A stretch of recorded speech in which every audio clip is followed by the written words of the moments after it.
පින් කරන්න ඕනේ කවුරුත් කියන හින්දා නෙවෙයි.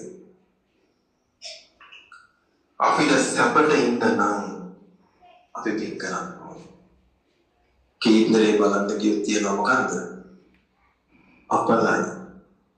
කවදාකවත් ඒකේ විරුද්ධ අර්ථ කිව්වේ නැහැ නේද?